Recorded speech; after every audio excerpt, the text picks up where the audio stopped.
Zoom during the meeting, please email Luke Carter at lucas.carter, C-A-R-T-E-R, at greensboro-nc.gov. Members of the Commission are appointed by the City Council and serve without pay. The Commission reviews all original zoning and rezoning requests for the City of Greensboro.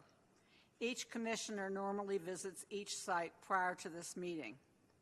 Now, I'll let the Commissioners first introduce themselves, starting at my far right. Warshay Downing. Andrew Egbert. Catherine Maggot. Mary Skeens. Erica Glass. Thank you. And I understand Mr. Peterson will not be joining us tonight, and Mr. Engel is running late. So I'd like to review with you the procedure that we use at public hearings. Planning staff first presents background information and makes a recommendation. The applicant will present a short summary on how he or she communicated with the neighborhood and why the request is reasonable. Other persons in favor of the request speak for a total combined 10 minutes. Speakers opposed to the request share another 10 minutes of speaking time.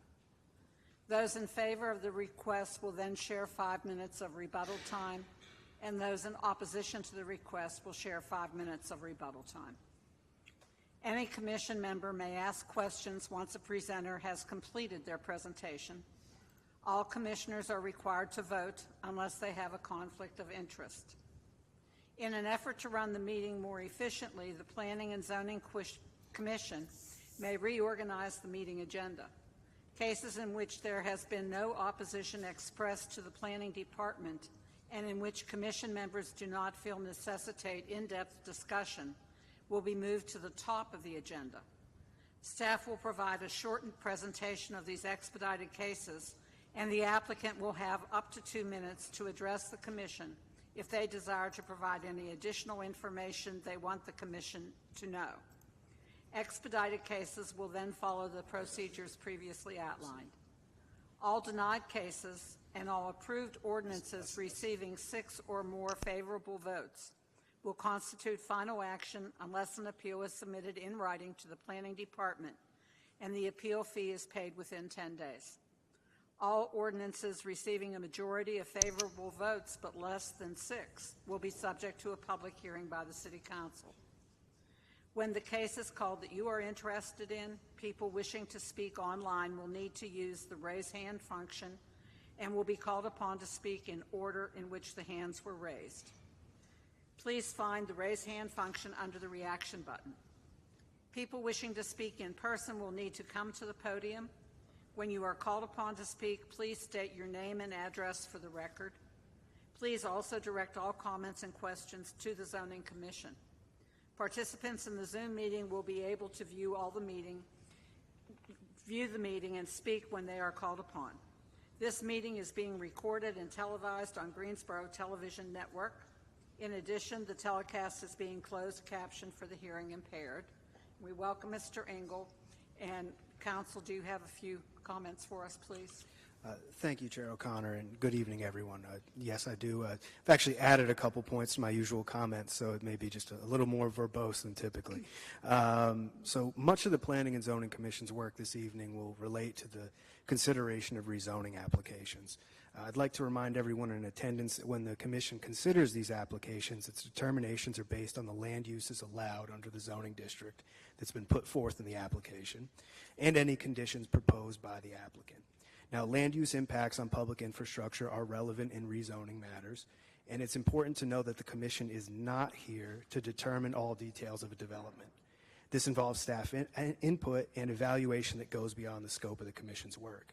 If a rezoning would generate a certain amount of traffic flow, the Commissioners will have been provided with a summary traffic impact study. Meanwhile, many site-specific development features, such as the management of stormwater, are evaluated through the Technical Review Committee rather than in this forum. Lastly, concerns that are not related to land use are not germane to the Commission's consideration of rezoning applications. For example, generalized concerns about crime rates or current or anticipated school capacity, and questions of who may own or live at the subject property of the rezoning application these are issues that are not for the Commission's consideration. If there are questions about matters that are not addressed this evening, those may be referred to the Planning Department or the Technical Review Committee. Thank you. Thank you very much. I just want to check one more time. So far, the only item on our agenda for which we have no registered opposition is the matter PLP 23-22 Z23-10003, which is 5503 Sap Road. I just wanted to make sure that there was no one online or in chambers that wanted to speak in opposition to that matter. Okay, seeing that we do not have any opposition for that, we will put it on our accelerated agenda and hear that ahead of the other matters. The next item on our agenda, though, is approval of minutes of the September 18th meeting. And in reviewing those, we found some errors, items that were left out or comments that were made. So we'd like to have those redone and not approve them this evening, unless anyone has any other comments on that.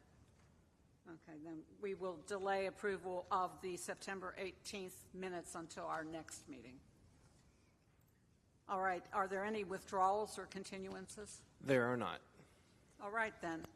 We will proceed with our accelerated agenda. And that is item PLP 23-22, Z 23-10003, 5503 Sap Road, which is an annexation and original zoning request from County MXU, mixed use, to City CDCM, conditional district, commercial medium, for the property identified as 5503 Sap Road, generally described as north of West Wendover Avenue, west of Sap Road, and south of Sap Road, 0.408 acres. Mr. Thank Carter. you, Chair Connor. This is the zoning map of the subject property, which contains approximately 4.4 acres and is located at the intersection of Sap Road and Sap Road. As odd as that is the case at this location. Currently, the property is in the county, so there is an annexation and an original zoning that is part of this request, so there will be two motions tonight and recommendation only. The property is currently zoned MXU, which is the county zoning district for mixed use. Adjacent to the property to the north, you'll see CDCH, which is a conditional district commercial high, conditional district commercial low to the east, light industrial and some county RS40 to the south, and conditional district commercial medium to the west. The subject property is currently vacant and is surrounded on all sides by shopping centers.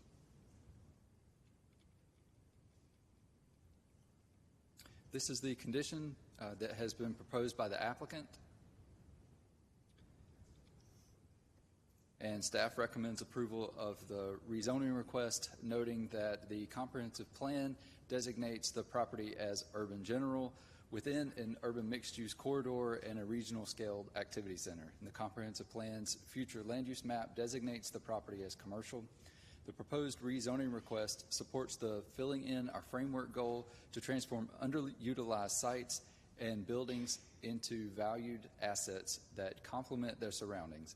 Additionally, the request supports the comprehensive plan's growing economic competitiveness big idea to increase and preserve the inventory of developable sites compatible with corporate and industrial uses.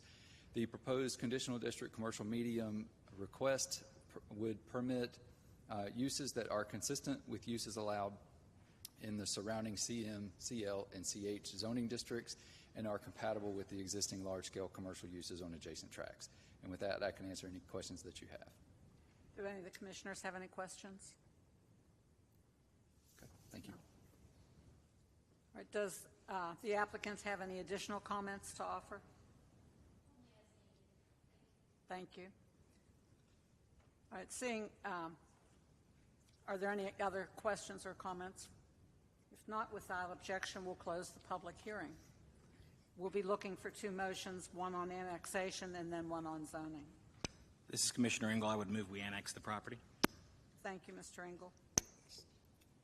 Andrew Egbert, second. Thank you, Mr. Egbert. Any other comments? Seeing none, all those in favor, please indicate by saying aye. Aye. Anyone opposed? That carries unanimously. Then we need a motion on the zoning, please. I'd be willing to make a motion. This is Commissioner Engel. In regards to Agenda Item Z-23-10-004, the Greensboro Planning and Zoning Commission believes it is action to recommend approval for the property located at 5503 Sap Road from County MXU Mixed Use to City CD-CM Conditional District Commercial Medium to be consistent with the adopted GSO 2040 Comprehensive Plan. It considers the action taken to be reasonable in the public interest for the following reasons. 1, the request is consistent with the comprehensive plan's future built form map and future land use map. 2, the proposed CD-C-M zoning district permits uses that fit the context of the surrounding area and limits negative impacts on the adjacent properties. 3, the request is reasonable due to the size, physical conditions, and other attributes of the area. It will benefit the property owner and surrounding community, and the approval is in the public interest. Second, Magid. Thank you, Ms. Magid. We have a motion and a second. Any comments? All those in favor, please signify by saying aye. Aye. Anyone opposed? I just wanted to say, I think you said Z23-10-003. I mean 4. I did, and I meant 003. Thank you. Thanks for But catching thank that. you. All right.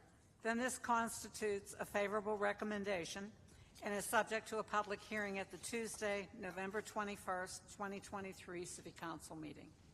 And that is the end of our accelerated agenda. So we will revert to our original agenda as published. So the next item on our agenda is Z23-10-001, a rezoning request from RM18, Residential Multifamily 18, and PUD, Planned Unit Development, to PUD, Planned Unit Development, with a required unified development plan for the properties identified as 1606 Cobb Street and 520 South Josephine Boyd Street, generally described as north of Cobb Street and west of South Josephine Boyd Street, 1.858 acres. Thank you, Chair O'Connor. Just a quick note about the zoning map that you see in front of you and the request. You'll notice that a portion of the property is already zoned planned unit development. The request is to take the RM18 zoning district, the parcel to the west there, and incorporate it into the planned unit development. You'll notice that there are conditions that are laid out for a Phase 1 and a Phase 2 for this request. Phase 1 is the part that is already zoned PUD and is already built out. So that part of the request is already in existence. The Phase 2 conditions are the new development portion of the planned unit development. You'll also note that the subject property is approximately 1.85 acres and is located north of Cobb Street and west of South Josephine Boyd Street. This is a request, as stated, for rezoning from RM18 and planned unit development to planned unit development. North, south, and west of the request are zoned RM18. East of the request is zoned PI. This is the aerial map of the subject property, which contains a single-family dwelling, multifamily dwellings, and commercial uses. This map also shows that north, south, and west of the request contains single-family and multifamily dwellings, and east of the request, which is across South Josephine Boyd Street, contains UNCG's campus. This is an image of the subject property. This is the northern portion of the property, as seen from South Josephine Boyd Street. This is the southeastern portion of the subject property, as seen from the intersection of South Josephine Boyd Street and Cobb Street. And this is the portion of the subject property which contains a single-family dwelling, which is the southwestern portion of the property, as seen from Cobb Street. This image shows examples of single-family dwellings located north of the request on Morton Street. They are zoned RM18. This is a single-family dwelling located north of the request on South Josephine Boyd Street, zoned RM18. And this image shows a portion of the university campus that is east of the request, zoned PI. This is an image of single-family dwellings located south of the request on Cobb Street, zoned RM18. And this image shows single-family dwellings located west of the request on Mayflower Drive, zoned RM18. This image is facing south on South Josephine Boyd Street. The subject property is on the right. This is facing north on South Josephine Boyd Street. The subject property is on the left. This is facing west on Cobb Street. The subject property is on the right. And this is facing east on Cobb Street. The subject property is on the left. These are the conditions that were proposed by the applicant.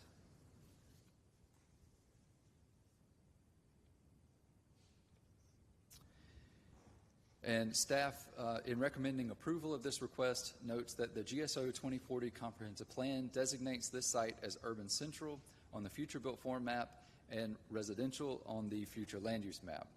The proposed rezoning request supports the comprehensive plans, creating great places, big idea to meet housing needs and desires with a sufficient and diverse supply of housing products, prices, and locations. The request also supports the filling in our framework big idea regarding how we arrange our land uses for where we live, work, and attend school, shop, and enjoy our free time, and create more of a vibrant and livable Greensboro. The proposed plan unit development request as condition would allow higher density residential uses in immediate proximity to a university and other mixed-use development. The non-residential component of the proposed PUD includes conditions that limit potential negative impacts on the surrounding area.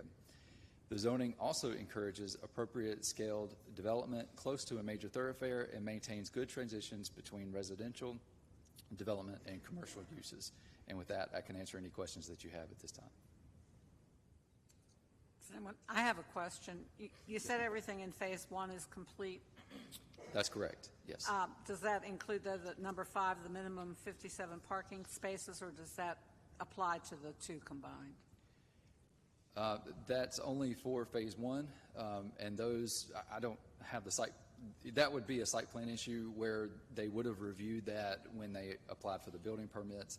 I honestly cannot speak to their compliance with that. They should have had compliance with that condition in order to get their building permit, though. Okay. But what we're really dealing with this evening is phase 2, right? Yes, ma'am.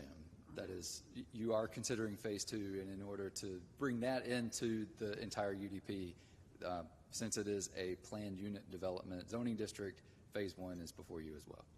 Thank you. Any other questions? Right. If not, we have up to 10 minutes for the applicant and then anyone who wants to speak in support.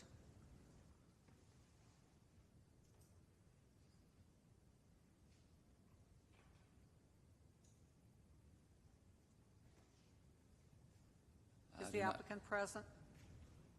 We have a David Hageman waving his hand. And I forgot to say earlier when I was telling you how our hearings go, that when there's 10 minutes of time, regardless of which side it's on, that's shared between anybody who may be online and those who are present. And staff usually alerts us if there's somebody online, since we don't have access to that. Is there anyone online to speak? I'm asking if he's in favor or not. We have someone online who evidently didn't register or with us or somehow got the link, but I don't see the applicant in the room. Yeah. Is the person online in favor? Do they want to speak? We'll let them.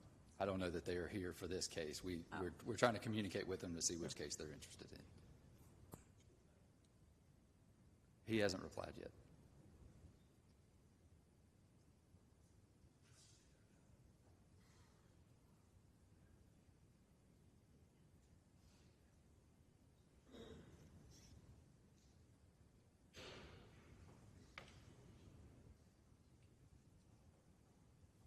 So, absent anyone here to speak in favor, the commission can take any speakers in opposition.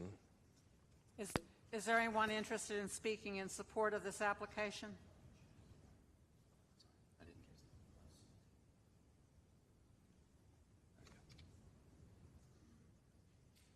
Okay, hearing none, we'll ask if there are any speakers in opposition to the application. If you'd like to come to the microphone and identify yourself with your name and address, and you'll be sharing 10 minutes among all those in opposition. Before we get too far down this road of getting into speakers, due to the applicant not being present, that's a difficult call. Do we have the ability, or rephrase it, can we, on our own, suggest a continuance? Commissioner Skeens, that certainly would be within the board's authority to do. If you all felt it was most appropriate, you could, yeah. Has staff had communication with the applicant? You expected them to be here? Yeah, there may have been something unforeseen. Would you like to make a motion to continue? I would like to make a motion that in case Z 23-10-001, that we continue this case until our November meeting so that both sides can be represented. Second, Ms. Magid.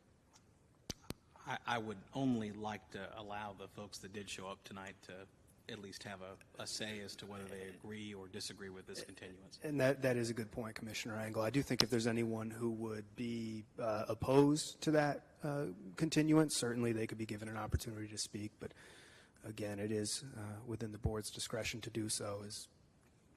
Did To be honest with you, if they didn't show up, they didn't show up. I would be opposed to a continuance. Right. did the applicant provide any illustrations of what they're planning to? Did he do any of that? Yeah, but I mean, I'm just. They do have the draft UDP, but and I could probably go back and look through emails, but it's just an illustrative drawing. I wouldn't want to present that and have that considered as, evidence on behalf of the applicant without them to elaborate on it. Did the applicant know there was opposition? Could you use your microphone? Did the applicant know there was opposition to this? Like, has there been emails, or are there just people showing up tonight? And that's not a negative. I'm just asking, if the applicant didn't think anybody was going to come and oppose it, then they probably just thought we were all going to vote yes, and they're like, well, I'm not coming on a Monday night. Why would I? But if they thought there was and they didn't show up, that to me is more significant. So I'd like to know if the applicant knew there was opposition.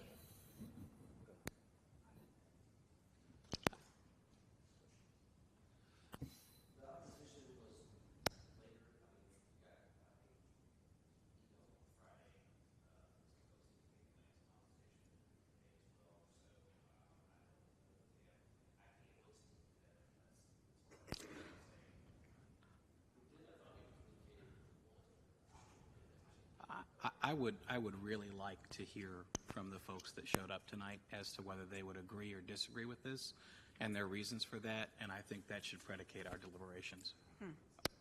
I agree. I have a difficulty allowing one side to speak when the other side isn't represented. That's the reason for continuing. So I think we should be debating about whether or not at this point it should be continued. And for me, I would like to hear from the public first if there is anybody who objects to it being continued, not the content of the proposal, but whether or not you object to it being continued. So is there anyone present or online who would like to speak publicly and object to having this matter continued? If you would, then you can come to the microphone, please, and identify yourself with your name and address. My name is Michael Walker, and I live at 709 Mayflower Drive, which is not contiguous to 1606, but it's within about 300 feet of that, and I've lived there for 23 years. And I do object to continuing this simply because several of the neighbors or those in opposition have showed up. And I can actually speak to the fact that the developer knew that there was opposition because of a phone call I had last night. All right. So, but you're objecting to the continuance? So I'm objecting, yes. Okay, thank you. Did you also have a comment? Yeah, I would also object. If you'd give your name and address. Yeah, my name's Jeffrey Hammerlink. I live at 1613 Morton Street, which is adjacent to the affected property. It's right on the corner of it. He knew as well as I did that the meeting was tonight. He had the opportunity to come. I would prefer to not leave my house, but I left my house to speak tonight, and I would like to be given the opportunity if I could. I understand. Are there any other speakers present or online that would like to say that they're in opposition to the continuance? Right, then we will close that part of the public hearing. We'll have discussion among commissioners if you have comments about for or against continuance. My question would be if there were emails. I don't think I got any emails showing that there was opposition to this. I didn't get any emails. Then I'm wondering if the developer, in the same token, didn't get any emails and he thought this was just going to, he or she, be careful.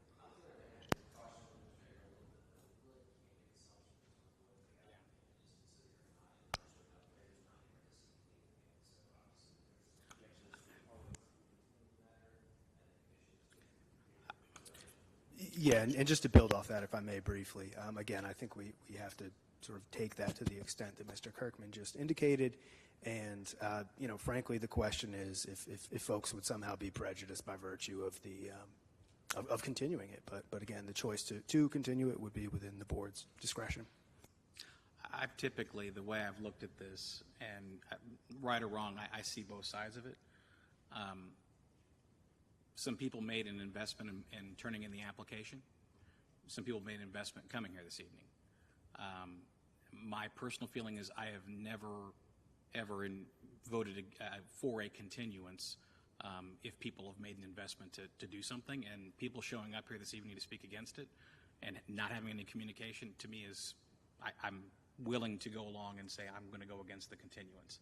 So, and I can judge the application on the merits as it is, but that's my personal opinion. I do see both sides of this. Any other comments? Okay, then we will take a vote. All those in favor of continuing the application, please.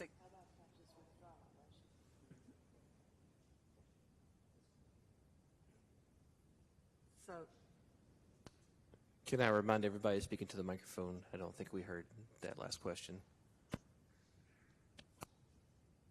The question was, should I withdraw my motion at this point, or should we just go ahead and vote on it? There's a motion and a second on the floor. Our attorney so says it's up to us to figure it out. I mean, that would be up to you, Commissioner Skeens. I mean, again, if there's a motion and a second, y'all certainly can vote on it. yeah, I'll offer a comment too. I'm very appreciative of what Mr. Engel had to offer, and particularly of citizens making an effort to come here and express themselves. But we never know what happened because we had every expectation that the applicant would be here because they went through the process. So we don't know what happened, and we could only surmise, but that doesn't tell us anything. So I'd rather give anyone the benefit of the doubt if we could, and so I would vote to continue it till next month. So are you ready to vote, or do I have other comments? I'd just be curious to know, are there others from the opposing side of the fence, or just you two who are here this evening? I'm speaking for a neighborhood association. Okay. And I was given the authority during a neighborhood meeting to do so. Okay. Just wanted to check. Thank you. So we have the person that's online that was unidentified earlier. Looks like they are a realtor, and they've been trying to respond by chat, it looks, but they may be here to represent the applicant. The actual applicant that I've been speaking to is out of town. Let's see if Mr. Hageman, we're going to ask him to unmute. We will see if Mr. Hageman has anything to offer If on he'd that. just tell us if he's here for the... He's been emailing us, and he said Mr. Dorner, the applicant, is out of town. We're trying to see if he's got any technical issues. He is online, so he said he's been having trouble sending us messages, so he sent me an email. Hello, can you hear me? We can. Are you here to represent the applicant, or are you just here in support? I am. I'm here. I manage the property, and I was unaware that there was any opposition until now. Okay. I was trying to respond to the chat, but the chat wouldn't work, and I apologize. Thank you. So you're here to represent the applicant? I am. All right, so if you'll hang on for a moment, please. We have a motion sitting here. Do we want to withdraw the motion to continue then and proceed with the hearing? I have a different question. This person is a realtor. He's not the applicant, and he's not the applicant's attorney. So where are our rules regarding who can represent in the absence of the applicant? Well, if we were in a quasi-judicial proceeding, it would definitely be an issue. In the legislative capacity, I don't think that we really have a problem here with that, Commissioner Skeens. We've had other instances. That's what I thought. Yeah. So the question maybe to the gentleman online, are you wanting to move forward with the hearing this evening, or now that you're aware of the opposition, are you wanting to continue? I mean, I would definitely appreciate some time to talk to the opposition at some point. And I mean, I know Mike, and I'm certainly willing for everybody to sit down and sort of talk through this before it becomes something unmanageable. So are you then still in support of the continuance or not? Well, the continuance is fine, and that we can make sure that Todd Dorner's here for that too. I mean, he went out of town because he was under the understanding there wasn't any opposition, so he's working. Okay, so we still have our motion and our second to continue. Do we have any other comments on the continuance? And why don't we vote on that? Are you ready to vote on it? Or? I don't feel like there still was a clear answer. Are they asking for a continuance? Yes or no is what I'm looking for to hear from them. Not, well, I'm okay with it. I want to hear yes, I want a continuance, or no, I don't want a continuance.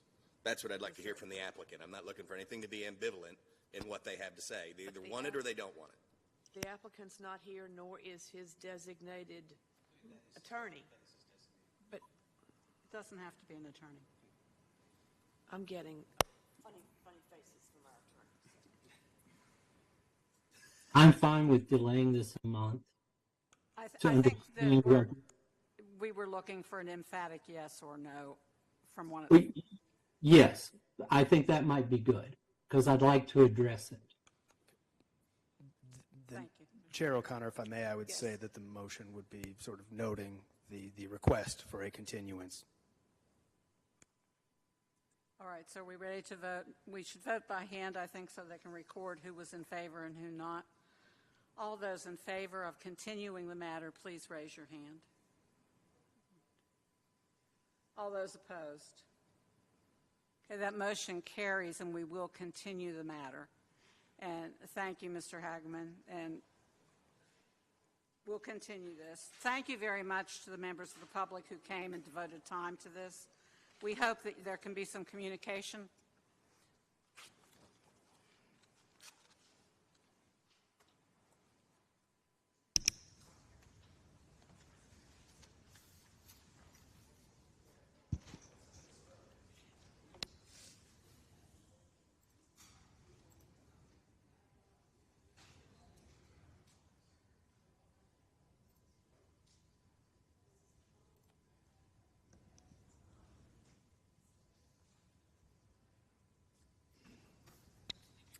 Right, we'll go back to our agenda. Thank you. The next item on our agenda is Z 2310-002, a rezoning request from R3 Residential Single Family 3 to CDCM Conditional District Commercial Medium for the properties identified as 611 Pisgah Church Road and a portion of 3917 Baylor Street, generally described as south of Pisgah Church Road and west of Baylor Street, 0.93 acres. Mr. Carter? Thank you, Chair O'Connor. This is the zoning map of the subject properties. The subject properties contain approximately 0.93 acres, and are located south of Pisgah Church Road and west of Baylor Street. This is a request for rezoning from R3 to conditional district commercial medium. North of the request is zoned R7 and conditional district office. East of the request is zoned R5 and conditional district commercial medium. South of the request is zoned R3. West of the request is zoned R3 with conditional district RM8 located a little farther west. This is the aerial map of the subject property. The northern property contains a single-family dwelling. There's another property to the south there that completes the bottom part of the L. That portion of the property is undeveloped. North of the request contains single-family dwellings and an office use. East of the request contains a religious assembly use and an eating and drinking establishment. And south and west of the request contains single-family dwellings. This is an image of the subject property as seen from Pisgah Church Road. This is the undeveloped portion of the subject property as seen from Baylor Street. This image shows an example of the single-family dwellings that are located north of the request, zoned R7. This image shows an eating and drinking establishment located north and east of the request, zoned conditional district commercial medium. This image shows a religious assembly use located east of the request, zoned R5. This image shows single-family dwellings located south of the request on Baylor Court, zoned R3. This image shows single-family dwellings located west of the request on Pisgah Church Road, zoned R3. And this view is facing northeast on Pisgah Church Road. The subject property is on the right. And this is facing southwest on Pisgah Church Road. The subject property is on the left.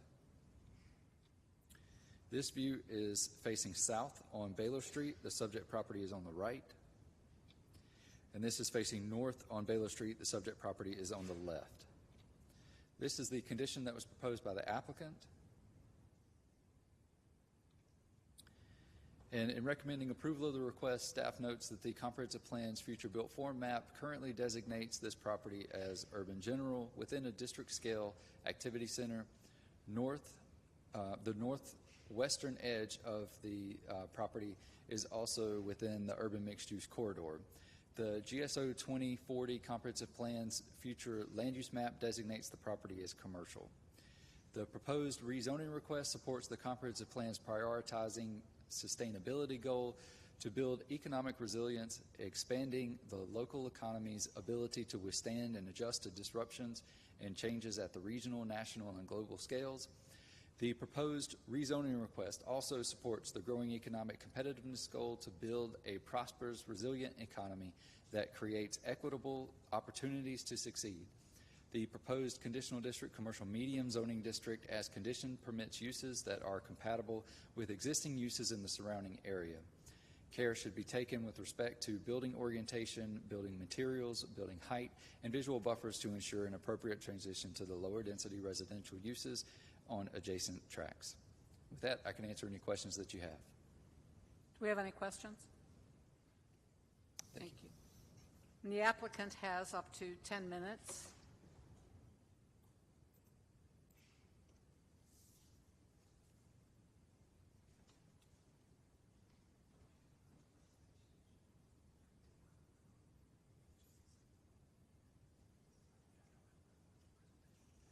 If you would identify yourself, please, and give your address.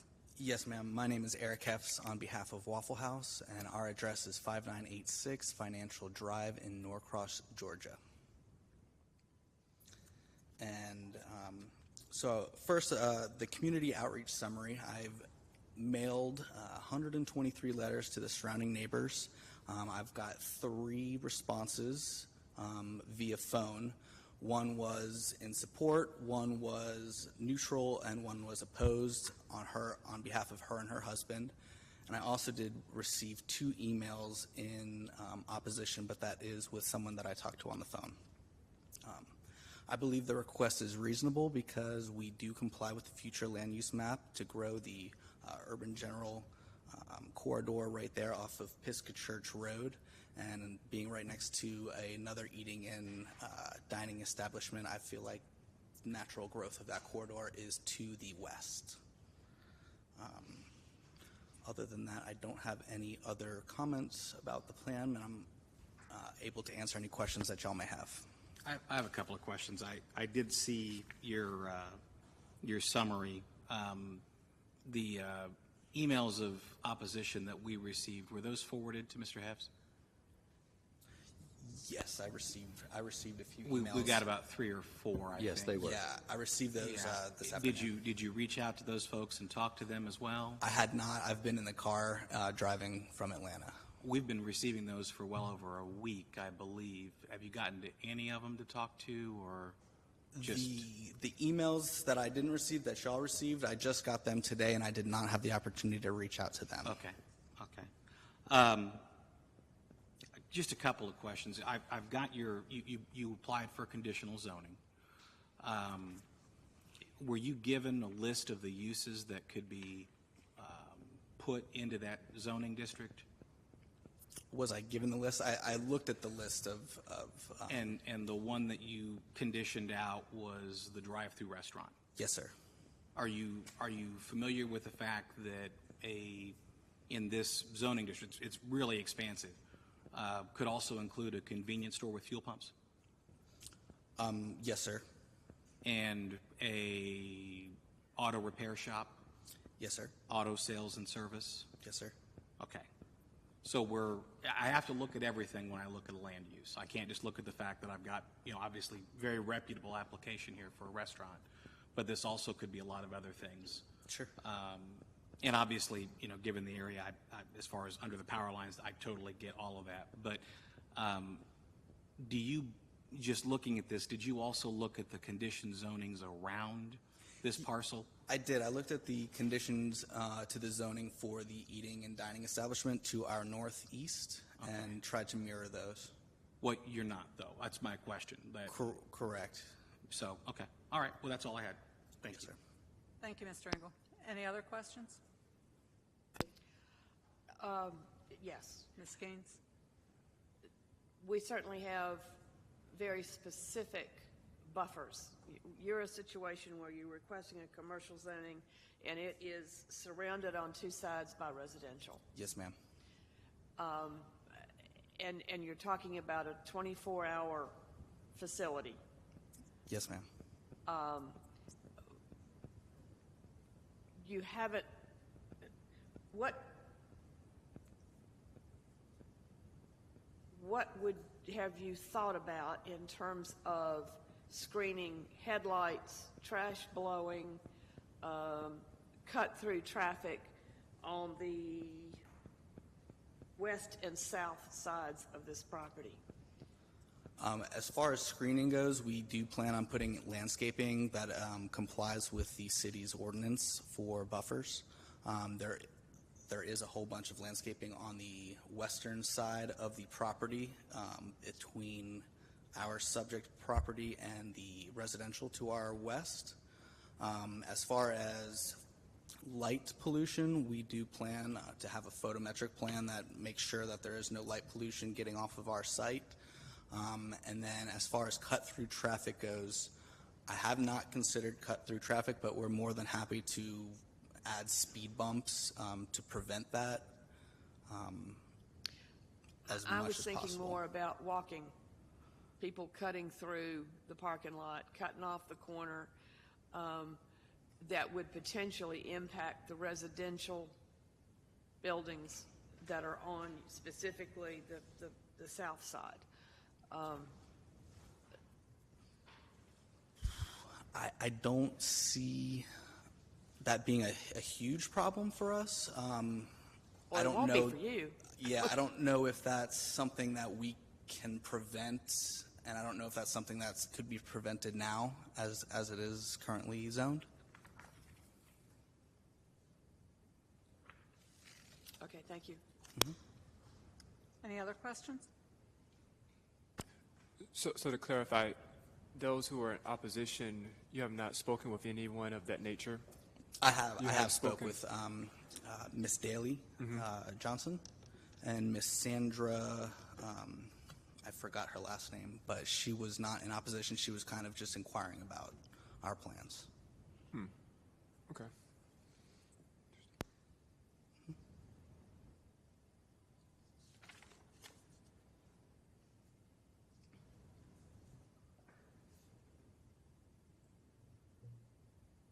Okay.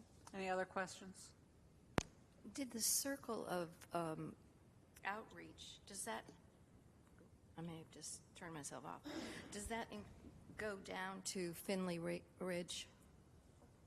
Yes, ma'am, it does. I've received some calls from people that lived off of Finley Ridge. Okay, thank you. Yeah, and there's a map in your book that shows the area that were notified. So everything that's shown in the gray, which includes a good portion of Finley Ridge townhome community, were notified. Thank you.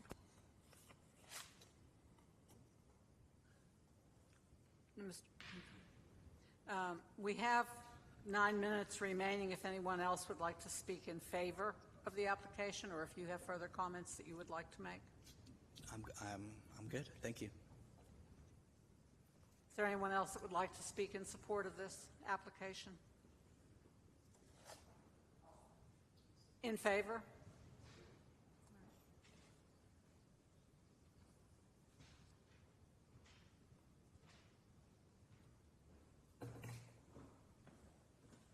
If you'd give your name and address, please. David Faust, 615 Pisgah Church Road. Real close. That house was in the photo. I'm not going to say I'm really in favor. I'm not against it, so I'll say it that way. But in Ms. Skeen's thought process, she and I have the same thought process about cut-through walking traffic. Currently, my 92-year-old mother lives in that house, along with my 72-year-old sister. We have people cutting through our yard all the time, currently. It would increase, but a fence along the border of the west side and that Baylor Street side would make everybody go through the commercial parking lot walking instead of private property.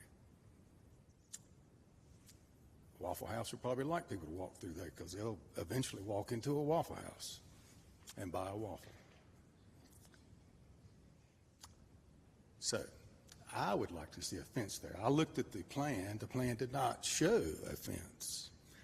I talked with Eric, and he said, no, just the landscaping that the city requires. Greensboro is all about green, and I like that. That's the reason I live here. But a fence would cut off that traffic, foot traffic. Thank you. Thank you. Anyone else want to speak in favor of the application? We have 7 minutes and 39 seconds. If not, we'll be happy to hear anyone who wants to speak in opposition. We have a total of 10 minutes. You can come to the podium and give your name and address, or we'll see if anybody is online.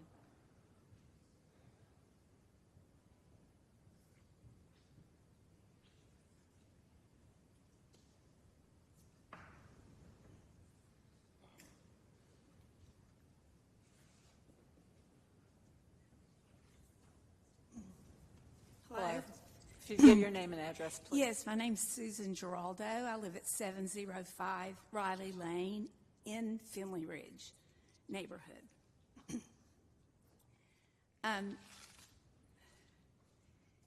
Our townhome community has 72 townhomes, and it's a 3-year-old community that was built after the current eating establishment that is there. And the current one that's there is a drive-through or pick-up pizza place. There's no inside dining. It's go pick up a pizza. With this proposed change, we would have the foot traffic 24 hours a day and night from all the neighbors near us. Our even though mine's Riley Lane because it's down within the Finley Ridge, the closest address to me is 706 Pisgah Church, and this one is, 611 Pisgah. I can walk to the Little Caesars Pizza, like, easily. And so could all my neighbors. Now, another resident in my neighborhood there have been many of us who discussed this. And in fact, you're not getting accurate information because I spoke with Mr. Eric, and my name is not on the list. I called you in Georgia. I think you had area code 414, if I remember properly. Sandra Barnes, that he said, Sandra somebody, has written to you, if you check your notes. And I have spoken with others that are opposed to this also. Sorry if I sound nervous, because I am. One resident who was going to be a spokesperson for our homeowners association withdrew her name because she was told, I guess, that she could not use certain things. I don't know who she spoke with city council, that she couldn't say we were worried about crime or we were worried about, I forget what other topic she was, devaluation of our property, that those couldn't be reasons to speak. So I'll bring that up. I'm sorry if I'm not supposed to, but those are concerns for us. You know, we're worried about the food all day and night long, 24 hours a day, and varmints that like to go around to the trash. And then where do they all live when they're not inside Waffle House or outside it? We're worried about additional litter and the fact that we are close enough to already be near the Little Caesars, just more chaos and the foot traffic, the noise traffic, the cars coming and going, and I guess that's the main thing, is just we were built, that many new residential townhomes were built after the Little Caesars, and the next closest thing to us is a church. And there's a huge intersection before we get to Walgreens and a shopping center. So this is getting closer to us. Thank you. Any questions or comments? Thank you for listening. Thank you very much. We have another speaker. Chair Connor, we have one member online. Okay, we'll have this and then we'll hear the one online. We'll hear you first, yeah. If you want to give your name and address, please. Sure. My name is Jeanette Hutchinson. I live at 702 Riley Lane, also in Findlay Ridge. I am also nervous, so please excuse me. Ms. Skeens had pretty much addressed most of the questions that I had here. First starting, I just purchased my home in Riley Lane just over a year ago with the expectation that I was buying into a close-knit, quaint community. I have a 3-year-old son. I'm a single parent, and my disabled father live with me. It's very concerning to me for a 24-hour, 7 days a week operation to move less than 3 football fields away from my backyard. It's definitely walkable. I walk to the Starbucks regularly, and I do appreciate having the commercial areas nearby. My son and I also walk to the grocery store across Elm Street. All these establishments do close. There's also a significant distance between some of the larger establishments and our residents. I did see in the Greensboro 2040 comprehensive plan that there is an intended expansion area right near on the east side of Elm Street, not on the west side, of Elm Street, where this particular establishment is looking for rezoning approval. I live on the eastern side of Findlay Ridge, so I live one house between myself and the tree line that separates Finley Ridge and Baylor Street, or the backyards of those individuals on Pisgah Church Road. I have concerns about the light that's going to come through that tree line that'll be reduced by this rezoning, and how that would change the light coming into my home for a 24/7 parking lot. I'm sure it would be safe for the consumers at the establishment, but it would definitely cause a change for the residents in the neighborhood. I definitely have concerns about the walk-through foot traffic. Our neighborhood is already used as a cut-through in some ways to get from Baylor Street to other areas west of us off of Pisgah Church. So adding in an establishment that would drive some potential foot traffic, because that's an appeal of our neighborhood, is that it's a little bit walkable, a little bit. We would definitely see an increase in foot traffic 24/7. I'd also have some concerns about the noise that would come from a bustling establishment that operates 24/7 in a residential neighborhood, and what plans there are to ensure that that noise and that noise pollution does not travel just those 3 football fields to the west into our residential neighborhood. And again, I know maybe we're not supposed to talk about the crime and our property values, but I do have concerns about the quality of life that I had intended for my very small family by buying into this property. And I know that our plan is to make Greensboro the best mid-sized city in the U.S. come 2040. And I think we can only do that by taking into consideration the residents who have already invested in Greensboro and have set up roots for their family, and the impact that these decisions will have on those residents. Thank you. Thank you. Do we have a speaker online? If I may briefly, Chair O'Connor, just while we're in between speakers, of course, I do want to reiterate my comments at the outset of the meeting regarding the fact that the board cannot be considering factors such as, generalized concerns about crime rates and things of that effect. So just want to reiterate that. Thank you for that reminder. And we have 2 minutes and 28 seconds remaining for the speaker who is online.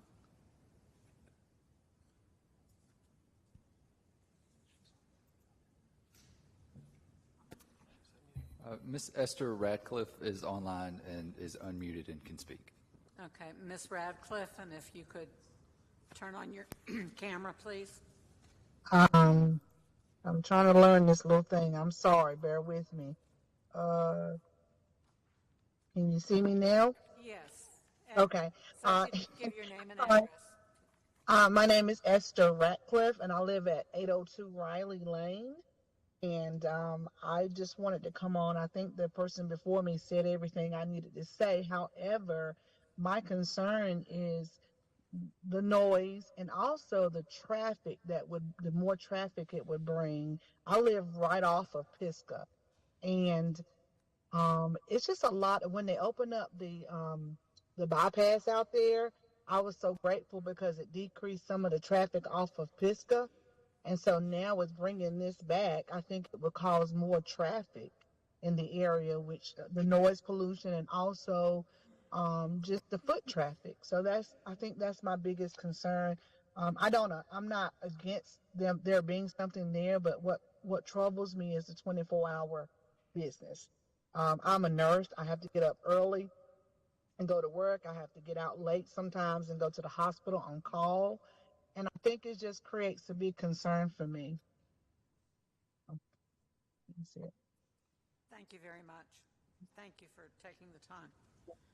We have 1 minute and 26 seconds remaining if anybody else would like to speak in opposition. Seeing none, then we have up to 5 minutes of rebuttal time for both sides. So if the applicant would like to make any additional comments.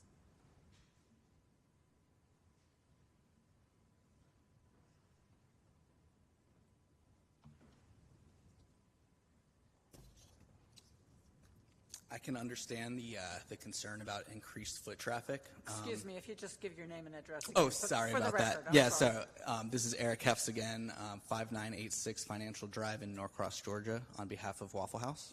Thank you. I can understand the concern about foot traffic. I think that having our Waffle House right there would not drive any additional foot traffic. In fact, I believe it would put people closer to the sidewalk that's already there existing on Pisgah Church Road. So I would believe that any traffic coming to the Waffle House would utilize that sidewalk. As far as putting a fence, I don't think that Waffle House would be able to put a fence because of the Duke Power and Piedmont Natural Gas easement that is bisecting our property. They don't allow vertical structures within their easement area. But I can definitely double check with them to see if they would allow that. And I think that's something that we would be agreeable to add to our site plan. As far as varmints and litter go, we do have pest control services that come and manage pest control for all of our units across the country, and this unit would be no exception. And litter, we do plan on having an enclosed trash receptacle to make sure that any of the litter that doesn't make it into the trash receptacle would be contained by the enclosure. But it is our practice to put everything into the trash receptacle. As far as light pollution goes, again, we would comply with the photometric plan to eliminate any light pollution getting off of our site and use landscaping to screen as much of that light as possible. And my apologies, Susan. I did talk to you on the phone, and I have that in my notes. I just said your name, so my apologies. Other than that, I'm happy to answer any questions y'all may have. Thank you. Any questions? This is Esther Ratcliffe. Can I ask another question? No, I'm sorry. The questions only go to the commissioners, or to the commissioners ask questions of the speakers, but it's not a dialogue as you would expect. So I'm sorry, we can't do that. Can I just address? We're still in time for the rebuttal time for those in favor. We will have rebuttal time for those in opposition. So you will be able to speak again. Were there any questions for the speaker? Thank you. We do have 2 minutes and 56 seconds remaining of rebuttal time for anyone in favor. Seeing none, then we can have up to 5 minutes of rebuttal time for those in opposition. And we might want to go to Ms. Radcliffe. Yes. My other. Do you want I just want to. Can you hear me? I think I'm now. One of the things I also wanted to address was the traffic. And I don't know if this is the right place to say this or not. Please correct me if I'm wrong.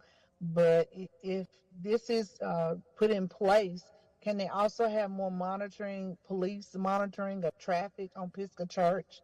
Because it is really terrible. When you bring in another company, course like that, 24 hours, it would make it even worse.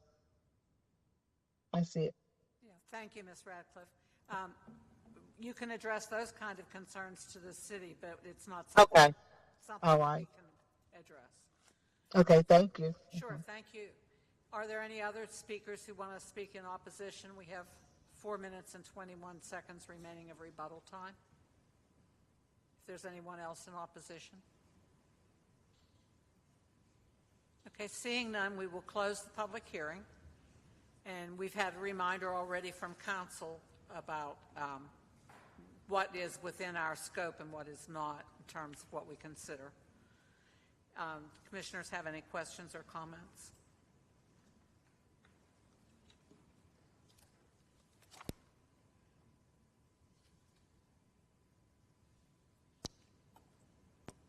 I'm willing to start. I think Mr. Engel. And probably this isn't going to make either side really happy what I'm going to say, but I'm going to go ahead and go through my process on how I think about these types of situations. I do believe this is an area in transition. If you look at the property as it stands today, there are, high voltage power lines over there. At some point, this is probably going to be some form of commercial property. Here's my challenge. Whenever I have an area in transition, I'm exceedingly careful about how that transition happens. And as you look at the zoning along Pisgah Church Road, there's a lot of intention that was put into the conditional zonings that were done there. I don't see that in this application. Given the fact that you have to put some kind of condition in to have a conditional application, the one condition we have is that it won't be a drive-through restaurant. And to me, there are a lot of other uses in there I'm not comfortable with being at that location. This is a land use conversation. It has nothing in my mind to do with crime. It has nothing in my mind to do with traffic.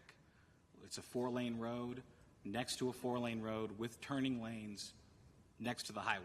There's going to be traffic. There's going to be traffic, and there's going to be activity that goes on there. I have no issue actually with, in my mind, a 24-hour restaurant being at this location if that's what it was and if proper buffers were there. And that buffer could be enhanced screening evergreen, it could be a fence, it could be something. But in my mind, I do believe there needs to be something between the residential property that exists, single family in particular, and the application that we're going to put there. I will take a little bit of exception with some of the things that I got with regards to who is eating at a 24-hour restaurant. We have a ton of first responders in this community. We have a hospital down the road. There are a lot of people that need a place to eat. My pregnant wife right now needs a place to eat at 3 o'clock in the morning sometimes. So, I mean, I do want to dispel a little bit of that because I feel like that's not exactly what we're here to discuss, but at the same time, looking at it from both sides of this, you know, there is a place for this. And in my mind, if the application were to address the things that I just said, the uses and the buffers, I would probably be inclined to support it. But as it stands, with what I am presenting here today, I cannot. Thank you. Thank you, Mr. Engel. Do we have other comments? Mr. Downing? Yes, Warshay Downing. I would say as well what my colleague mentioned, there's not enough buffers, but also just hearing the community talk about it. But it's not just that. I was looking at not just the establishment, but the location and driving through the neighborhood. I do agree. In the future, we will be talking about this again, right? And as we see the area is in transition and unprecedented growth, but looking at the buffers and the opposition, but also I still feel more research needs to be done as to how the intended outcome is going to impact the community. And so I am prepared from my vantage point to not give this a favorable outcome today, because there are some conditions that I feel need to be met, but also hearing what the community is saying. And again, in a few years, I believe this would be a riveting yes. But from my opinion, I think, from my perspective, it's a no today. Thank you. Do we have any other comments? Ms. Keynes? Some of it is, I totally agree with what Commissioner Engel has stated. This is commercial property. There's no doubt about that. It's just not conditioned to meet the current status of what is surrounding it. It's already a conditional zoning. I'm really bothered by the fact that if the Waffle House doesn't make it, a used car lot could go in there and not have to bat an eye at anybody. And the headlights, people will be driving in there at 3 a.m., probably Mr. Engel and his wife. But those headlights are going to be shining in the Finley Ridge back doors.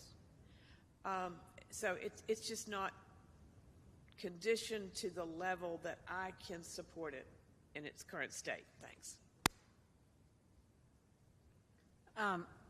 I'm in agreement with what has already been said. It concerns, we cannot focus our attention on the type of establishment that's proposed. We can only look at how the land there would be used. And I'm in agreement that the broader rezoning to commercial medium allows for way too many other applications that might not be suitable in this location at this time. And so, and I'm also, I have to say, a little disappointed that there has not been more communication with the neighbors. I think open dialogue might have been more helpful. We're not in a position as the Zoning Commission to propose any other conditions. That's not our responsibility. But I think some dialogue might reveal some possibilities that that might go better. So I also will be in opposition to this. Anyone else? I'd be willing to make a motion. Thank you.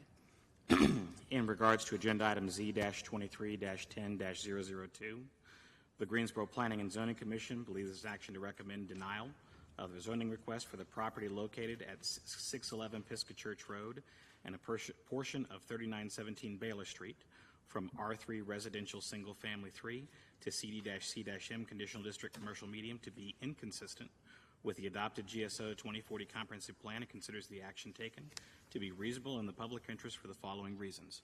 1, the request is inconsistent with the Comprehensive Plan's future built form map and future land use map. 2, the proposed CD-C-M district zoning does not limit negative impacts on the adjacent properties, nor does it permit uses that fit the context of the surrounding area. 3, the request is not reasonable due to the size, physical conditions, and other attributes of the area, and it will be a detriment to the neighbors and surrounding community, and a denial is in the public interest. Ms. Gaines, second. Thank you, Mr. Engel and Ms. Skeens. Any further comments? Okay, to vote in favor of the motion is to vote for a denial. All those in favor, please say aye. Aye. Anyone opposed? Aye. 6-2. That's divided. So I count 5 to deny and 2 against the motion to deny is what I counted. Ms. Class and Mr. Egbert are in we have 2 against. denying the motion. Yeah. So this it constitutes a recommendation that is subject This one's to a final action. Pardon me? This is final action subject to appeal. It is? I didn't think we had enough votes. I'm sorry. Did I count wrong? Yep. That's a rezoning, so. So this is a denial that constitutes final action unless an appeal is submitted in writing to the planning department and the appeal fee is paid within 10 days. All zoning appeals will be subject to a public hearing at the Tuesday, November 21st, 2023 City Council meeting. I said 5-2. I thought that is 6 is a favor. That is if you're going to motion to approve, you have to have at least 6 to be final action. But the denial is only a majority of whatever the motion is. Yeah, if I may just build off of what Mr. Kirkman is saying, the way that the LDO is drafted, it contemplates that if there's a denial, then the onus is on the applicant to actually file the appeal up to City Council. So just a quirk in the way that it's drafted, but that's exactly right. right. So 5 can be a denial. Yes, ma'am. Correct. Thank you for that clarification. All right, then. We will go to item Z 23-10-004, a rezoning request from CDRM 8, Conditional District Residential Multifamily 8, to CDCN, Conditional District Commercial Neighborhood, for the property identified as 325 Irwin Street, generally described as south of Irwin Street and east of Randleman Road, 0.33 acres. Mr. Carter? Thank you, Chair O'Connor. This is the zoning map of the subject property showing that it contains approximately 0.33 acres and is located south of Irwin Street and east of Randleman Road. This is a rezoning request from CDRM 8 to CDCN. North of the request is zoned CM and R5. East and south of the request are zoned R5, and west of the request is zoned CM. This is the aerial map of the subject property, which currently contains a single-family dwelling with a home-based daycare. North of the subject property contains a car wash, portions of undeveloped land, and single-family dwellings. East and south of the request contain single-family dwellings, and west of the request contain retail sales. This is an image of the subject property as seen from Irwin Street. This image shows a car wash that is located northwest of the request, zone CM. This is the portion of undeveloped land that is located north of the request, zoned R5. This image shows a single-family dwelling located east of the request, zoned R5.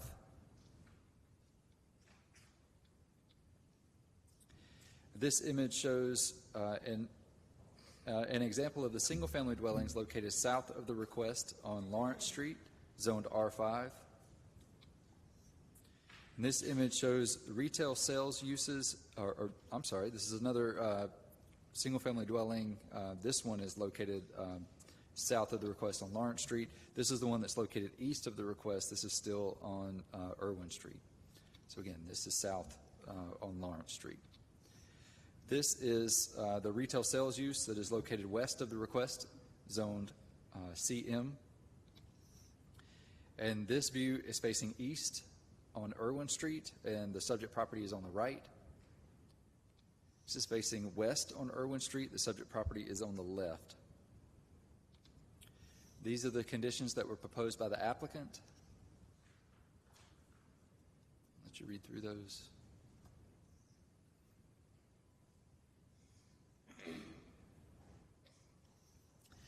And in recommending approval of this request, staff notes that the GSO 2040 Comprehensive Plan's future built form map currently designates the property as urban central within an urban mixed-use corridor and a reinvestment corridor. The Comprehensive Plan's future land use map designates this property as commercial and a small portion of it as residential. The proposed rezoning request supports the GSO 2040 Comprehensive Plan's filling in our framework strategies to ensure revitalized sites will be of a high quality and complement existing neighborhood character to encourage higher density, mixed use, and walkable infill development. And it is also supported by the growing economic development competitiveness goal to promote homegrown businesses that support entrepreneurship, cultivate industry leaders, and welcome major corporations and institutions. The proposed CDCN request as conditioned limits uses to those that are generally considered appropriate transitional uses between more intense commercial uses found west of the request from the lower intensity residential uses found to the east and northeast of the subject property. The request also includes conditions that limit the potential negative impacts on the surrounding properties. And with that, I can answer any questions that you have at this time. Mr. Carter, I know that we've had this classification on the books for a while, but it seems lately in some of our hearings, we're seeing more and more discussion about conditional district commercial neighborhood. Could you explain that a little further? All right, I'll take that one. Thank you. So the commercial neighborhood district is our least intense commercial district. It's basically designed to limit the scale of uses. There actually are caps on square footage for uses in there. They include conditions that speak to parking being located to the rear side of a building and be more pedestrian oriented. So they're designed to be more of a neighborhood compatible type of commercial use, and that's what that district's intended for. Thank you. Any other questions for staff? Okay, if not, then we will hear from the applicant. You have up to 10 minutes.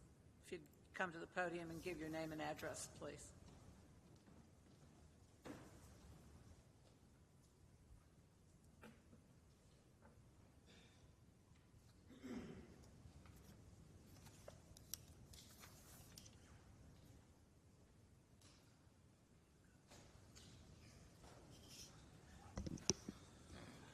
Madam Chair and members of the Commission, my name is Nick Blackwood. I'm here on behalf.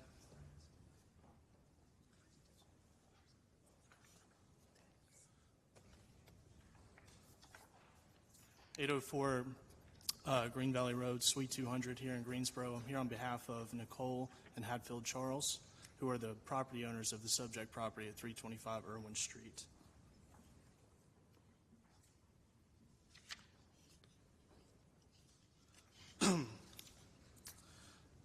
So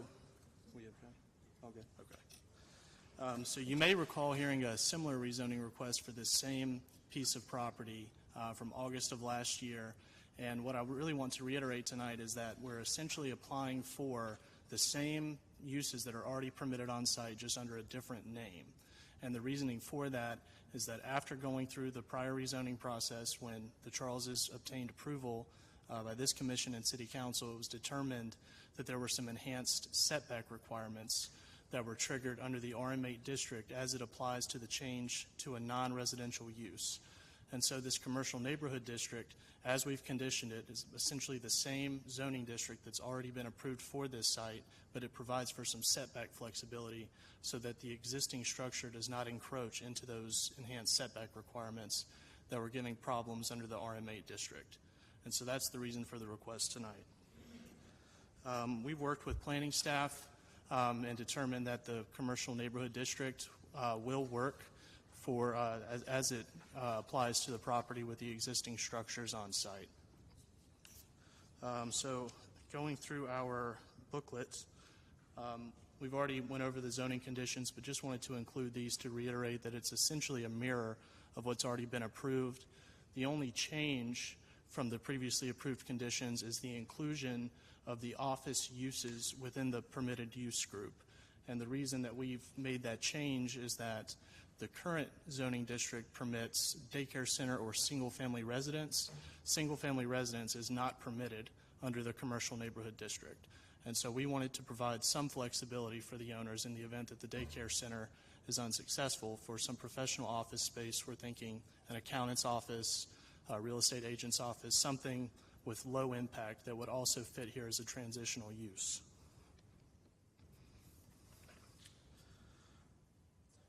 The next slide is an excerpt from the city's zoning map, and you can see the subject property is shown in yellow with a bold black outline. We included this to emphasize the existing mix of uses along this stretch of Randleman Road. As Luke noted in the staff report, there's a dollar store adjacent to our western boundary line and a car wash directly across Irwin Street to the north. So we feel as though this rezoning request to commercial neighborhood fits with the existing mix of uses already in the vicinity that are within this neighborhood.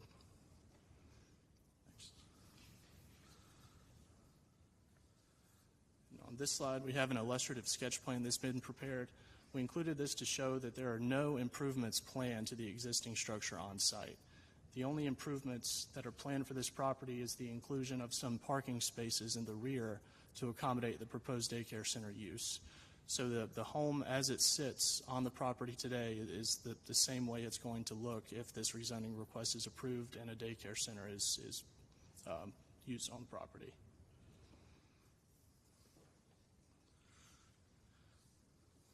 So the previous rezoning request, some conditions were added. As you saw, one of those conditions was the construction of a 6-foot opaque fence.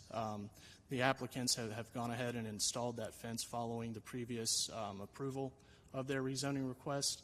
And these are two photos taken. On the left, you have the western boundary line, and on the right, you have the eastern boundary line looking from the rear of the property towards Irwin Street.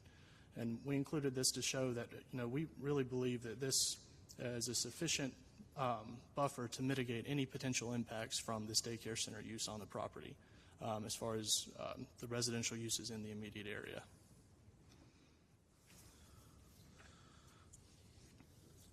And here we have a photo. This was taken from Google Maps. It's from June of last year. This was before the last rezoning request, just showing the condition of the property when it was used as a rental home. And we wanted to draw a comparison to the way that the property looks now. I think it's that one, sorry. Yeah. So just, and one to show just the maintenance and upkeep and care that the Charleses have shown in maintaining that property. And also to reiterate that this appears to be a residential structure, and it's going to maintain that same appearance. There are no changes to the exterior facade planned, no improvements to the existing structure. So as far as anyone's concerned, this is going to resemble a building that you would typically see in a neighborhood, which we feel lends itself well to that transitional use that we've been talking about.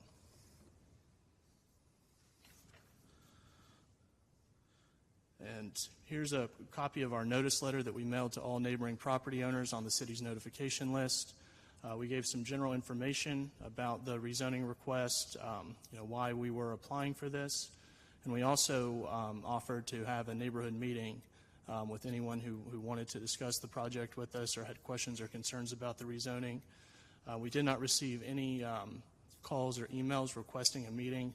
I did receive one call from a neighbor across Randleman Road who just had general questions but no concerns about the proposed land use.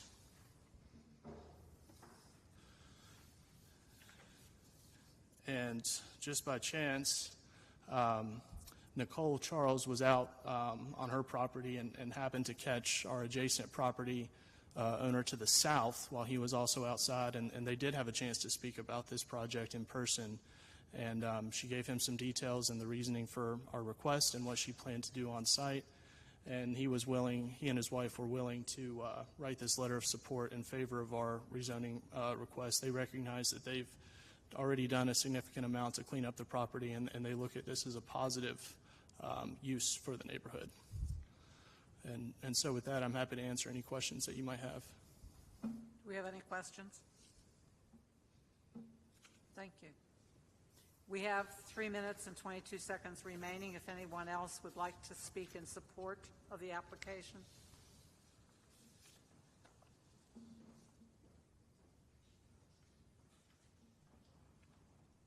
Seeing none, then we have up to 10 minutes available for those who want to speak in opposition. If you'd come to the podium and give your name and address, please.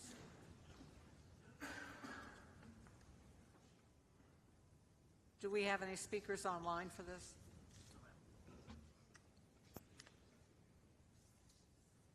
If you'd go ahead and give your name and address. Good evening. My name is Christine Lord Marshall, and I live at 319 Irwin Street, right next to the property.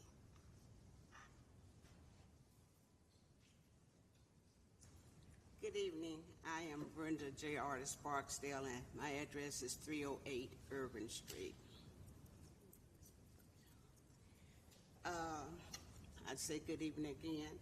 And our reason for opposition to the city planning and zoning department, we are still in opposition of any type of business at 325 Irvin Street. The operating hours they got from 6 to 9 o'clock. This is a residential area, and we wanted to keep it that way, and we just wanted to keep it, that way. And the first reason why we're opposition is the business is not benefiting, nor to our neighbors, nor value. It's causing more traffic. We have signs up. They are speeding. We have slow your road down, slow down, and it's still, this is all day and all night, and we have contacted the police department about this. They're speeding, and it's dangerous. We do not have any sidewalks. People walking in the middle of the street, and then, like I say, with all the traffic and the speeding, it's unsafe and it's dangerous. And we don't want any type of business to come in and interrupt the residential area. And the parking is terrible. If you come down Urban Street, cars are parked on both sides, especially in the 300 and 200 block. Two cars cannot pass at the same time. One's got to give away and wait till the other. And then some people get impatient. They'll come around you. So if you're trying to get in your car, you better get in there quick, because if not, you're gonna get hit. And people are walking in the middle of the street also. And what we really want, we would like to have a family to move in to be good neighbors. We don't want a family to move in with a business that have all these trucks and 3 and 4 cars in the driveway and on the street. So we will be good neighbors, and we want the Charles's to keep up the property if they put a family in there, but not with no business. This is our request, okay? And we just want to live, just say, do you want a business next door to your home or on the street? And even for the Charles's, they're not going to allow that in Sagefield neighborhood. So I want the council to think about it. We are tired of being dumped on. Seem like we've been dumped on for everything. And we are just tired of it. And we just want the city and the planning zone board to be fair and treat us with respect also, and give us some things, and just do what's right and fair, you know. So, but I thank you, and thank you. Again, good evening, the Planning and Zoning Board, and also to the members of the Oak Grove Community Watch, in which I serve as Vice President, and Ms. Boxdale serves as President. I purchased my home back in '89, and at that time I had no idea that I would probably be living beside a business. I raised 3 children, in which they are successful citizens, and they come visit a lot. I'm not here to blame anyone, but we do not need a daycare, and we do not need a commercial building in a house. It is a house. We need more affordable homes for our families. We currently have a family living in a van on our street. We invited the Charles to come to our community watch. That was back in July 29, 2020. It was at my house. They came over and told us about their plans to open a daycare. We allowed them to speak. And they told us what their plan was. And we also told them what our plan was. On Irwin Street, spot zoning to allow a commercial building or daycare will destroy our neighborhood. I really don't know the neighbors, or should I say the business owners, because they just purchased the property a year ago. I have been at my house, which is next door, for 35 years. I have seen renovations, and yes, indeed, they did put up a fence, and they cut a tree down, which was on my property. They did take one of the light bulbs out of the floodlights. However, that light shined from 1 o'clock this morning to 4 o'clock, and it shined right into my bedroom window. And I'm sure no one was over there, because I didn't see a car, I didn't hear a car, and there was no movement. So to have an access up until 9 o'clock, people coming and going, that's a lot of safety issues. Again, we have cars that travel down the street at 25 plus miles an hour. Several people have been hit. We've had 2 casualties. We have asked the city for a petition for sidewalks, in which I was successful in getting most signatures. And we have 52 houses on our street. It's only 3 blocks long. And the Charles did not sign the petition for the sidewalk to continue from Family Dollar all the way through to Eugene Street. All the houses on Irwin Street are single-family homes. It is an older property, and we keep up our properties. There was no assessment done. No one came and asked us, do we need a daycare center? Do we need a business? I wasn't questioned, and I live right next door. There are plenty of daycares within walking distance on Randaman Road and Elm Eugene Street, as well as on Florida Street. At one time, they said they wanted to operate an overflow daycare. Now, what does that mean, overflow? That means additional people coming and going.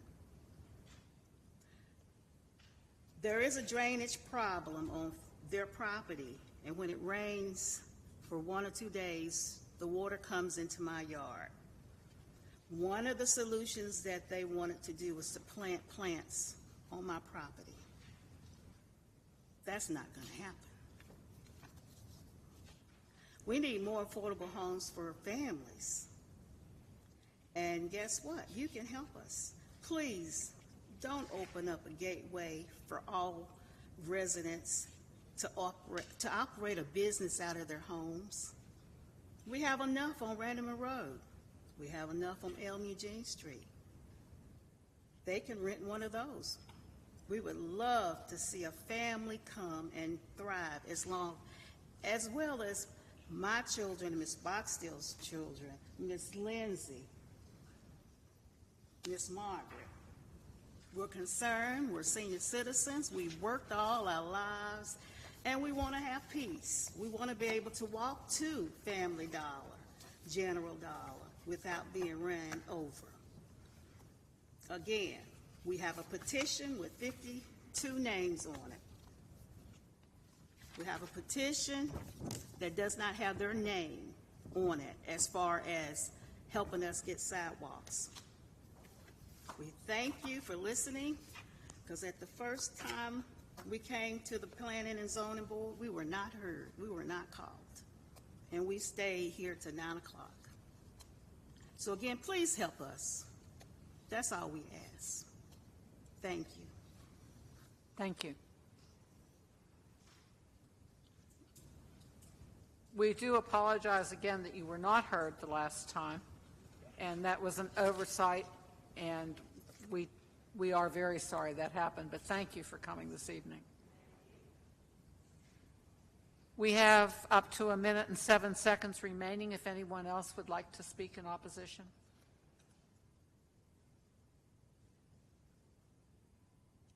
We have no one online. So then we will revert to the rebuttal period, so the applicant has up to 5 minutes to make any additional comments.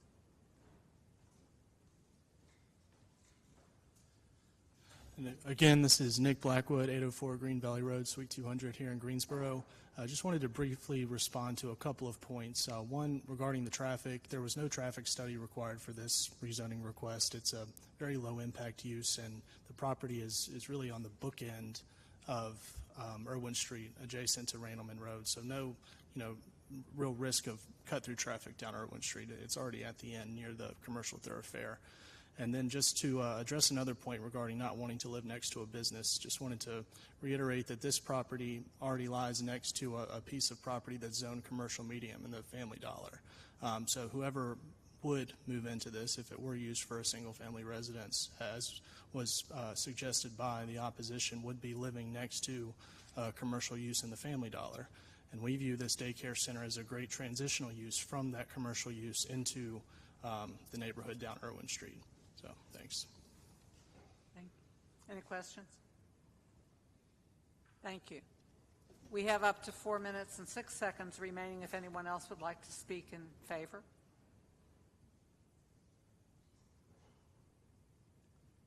If not, then we have up to 5 minutes of rebuttal time. Oh, okay. Thank you.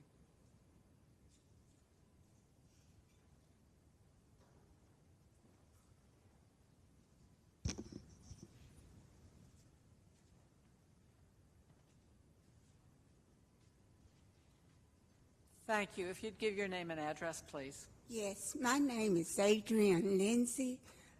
Excuse me, and I live at 309 Irwin Street.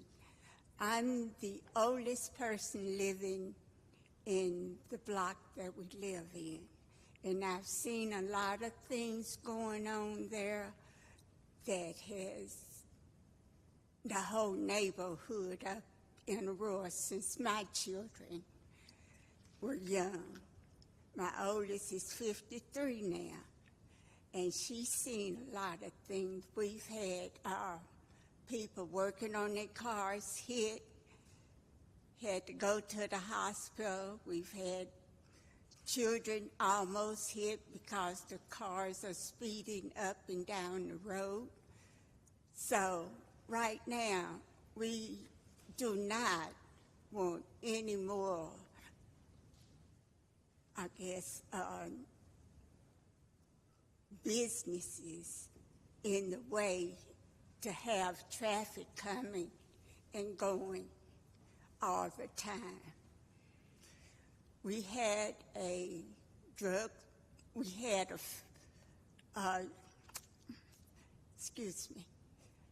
a gas station on the corner where the Family Dollar is.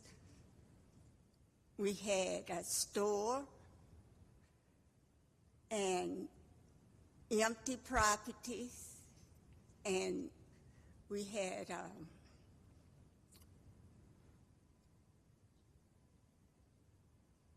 not a KFC. Oh, gosh. But anyway, we've had quite a few businesses in our area that moved away because of the traffic up and down Randaman Road and down Irwin Street. So if y'all please give us some help, because what our children went through back in the 70s and 80s and part of the 90s, we don't want that to happen to anyone else. So please give us some help, and I thank you. Thank you. We have 2 minutes and 39 seconds remaining. If you'd give your name and address, please. My name is Margaret M. Rawls. I live at 218 Irving Street. My concern is about the traffic and all this other stuff is going, trucks parked from here. I love to walk to Family Dollar, but I got to cross over to go to Family Dollar. Okay, there's cars from, you got to go in people's yard look and see where anybody coming. Don't you get hit. I'm worried more about the traffic and business and all that, because we got a bunch of trucks on our street. I've been there since '89, along with Christina and Miss Boxtel and all that. I just wish y'all would help us out. That's all we ask. And y'all have a good one. Thank you. Thank you. We have 1 minute and 59 seconds remaining if anybody else would like to speak in opposition. Seeing none, we will close the public hearing. Do we have any comments? Commissioners, if I may make just a quick comment before you all proceed to discuss. Two things I wanted to note. I heard bits and pieces of getting us more to who than what. That is a theme that I've brought up with y'all in the past, of course. We need to stay away from questions of who is occupying, who is operating, who is owning, right? We make land use decisions here, so just want to reiterate that. And secondly, there was a theme of sort of broader community concerns. I'm going to use the traffic impact piece just to state, obviously we have to look at this property, and if there wasn't a traffic impact study done, I think that is something you'll need to, of course, take into consideration. But just wanted to note those two facts for you briefly. Thank you for that guidance. I'd just like to say I appreciate the community coming out and voicing your concerns. This particular property falls in the urban mixed-use corridor. That's the urban central corridor. And what that means, maybe Mr. Kirkman could explain what that means.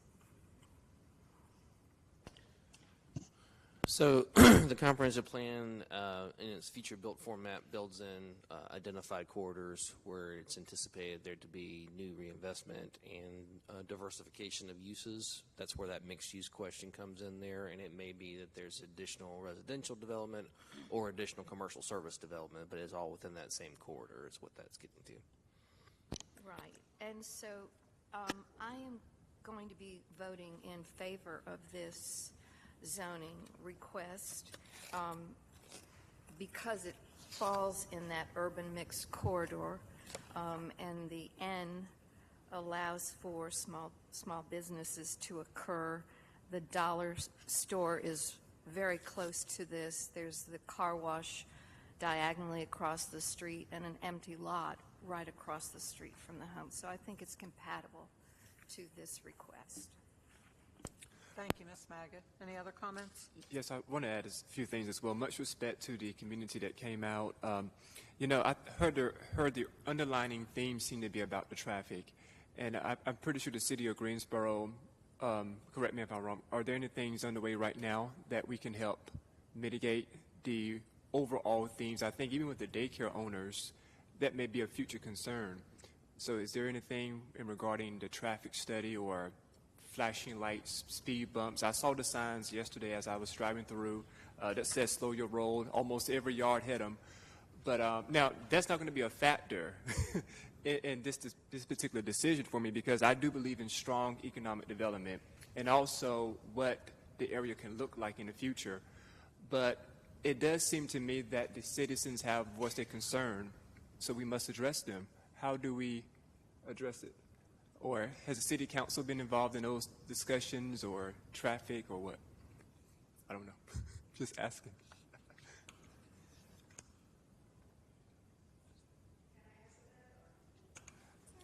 Well, I would just say, Commissioner Downing, I mean, I think, this forum isn't really the place that answer can be provided. From a more technical perspective, it's kind of outside my wheelhouse, so I'm not the one to speak to it. But well, I will just add that this did not require a traffic study, as the size of a daycare is not a heavy traffic generator. And outside of that, speeding concerns and traffic requests can be sent to me, to reach out to the city. So, right, file a request. Thank you. So I did hear traffic as a one main underlining issue, but I want to see the area grow, economic development. I know there's been some things that have been stagnant in a particular area, and to me, I believe the house looks beautiful. I see the fence, and I see the growth that it can have, but I do hear the concern about the sidewalks are needed, and a traffic type of area. So I will be supporting this, but I would love for the citizens in the neighborhoods to continue to do whatever you must do as far as the traffic, or, come together, voice your opinion to city council, and perhaps they can take that even further as far as the traffic concern, because you and other neighborhoods have similar concerns, but we do not want to limit the growth that your neighborhood could have. And part of this growth is not because of the daycare, it's also because of Family Dollar. Some of that traffic is a result of previous decisions that have been made. I do not believe the daycare would be a negative impact on the community. It's going to do a significant growth, but we do hear you. Thank you. Any other comments? Will this trigger, and this is for staff, will they be required to put in part of the sidewalk as part of this rezoning? Yeah, and I can let no one speak further, but the ordinance talks about if you trigger a site plan review and the change of use from a residential to a commercial use would trigger that conversation, then the sidewalk is usually required with that. So they'll be... Sidewalk is required. Thank you. They'll be required to put a sidewalk in on their property. Sidewalk is required with all development. That's what I thought. So, yeah. And I will also add that at their initial sketch plan, they did show sidewalk as well. So, all right. And Mr. Kirkman, just remind me, in most daycares, we actually typically do allow in at least residential multifamily zoning as it was. It's just really what we're looking at here is just a issue with regards to setbacks. Is that correct? So the RM8 zoning that was approved previously did allow the commercial daycare use. The issue was triggered because in the residential district, the non-residential use triggered a different setback or a larger setback, and the existing building couldn't meet that. So that's why they're coming to rezone that, to address that setback issue. Okay. Thank you. Ms. Gaines? Just a clarification again from staff. Based on the historical data, it could be a daycare right now today because that's what we rezoned it for last year. Correct? So the use is allowed. The issue becomes that the existing structure, when it is converted to a daycare use, triggers a greater setback, and they cannot meet that setback right now. And so yes, the use is allowed generally, but the specifics of this site, because of the way the house lays it relative to the lot, they can't do it right now without the change in zoning. But I just wanted to clarify that we're not bringing any new business. We'd already rezoned it last year for a daycare. Correct. The zoning that was approved last year did allow a commercial daycare use. Thank you. Any other? Yes, One more Mr. thing. Downing? So even without the daycare being in service, the traffic has still continued, right? So it's not necessarily the daycare, it's the actual area and other businesses that have to come together with the residents to take action. So I would strongly encourage the citizens and neighborhoods to get with the other local businesses to build coalition to support reducing traffic or putting out signs or whatever the case may be. But I do hear you, but I am in favor of moving forward with this particular zoning. Just a suggestion, your district representative is Sharon Hightower, and a conversation with her may help to expedite that blinking light you might need or whatever. I'm looking for a motion unless there are further comments. Yes, I'm Warshay Downing. I'd like to make a motion for Z23-10004. Oh, there we go. So the Greensboro Planning and Zoning Commission believes that its action to recommend approval of the rezoning request of the property at 325 Irvin Street from CD RM8 Conditional District Residential Multifamily 8 to CD-CN Conditional District Commercial Neighborhood to be consistent with the adopted GSO 2040 Comprehensive Plan, and considers the action to be taken reasonable and in the public interest for the following reasons. To support approval of the rezoning request, the request is consistent with the Comprehensive Plan, Future Built Form Map, and Future Land Use Map. The proposed CD-CN zoning district permits the proposed CD-CN zoning district permits uses that fits the context of the surrounding areas and limits negative impacts of the adjacent properties. The request is reasonable due to the size, physical conditions, and other attributes of the area. It will benefit the property owner and the surrounding community, and approval is in the public interest. Second, Ms. Maggott. Thank you, Mr. Downing and Ms. Maggott. Any further comment? If not, all those in favor, please signify by saying aye. Aye. Anyone opposed? One nay. This constitutes a favorable, final Can we get the name of the recommendation. nay? And Who voted nay? Thank you very much. Let the record show that was Erica Glass that voted nay. Thank you. thank you. So this approval constitutes final action unless an appeal is submitted in writing to the Planning Department and the appeal fee is paid within 10 days. Thank you. We have one more public hearing this evening on pro-housing grant application. PRO stands for Pathways to Removing Obstacles.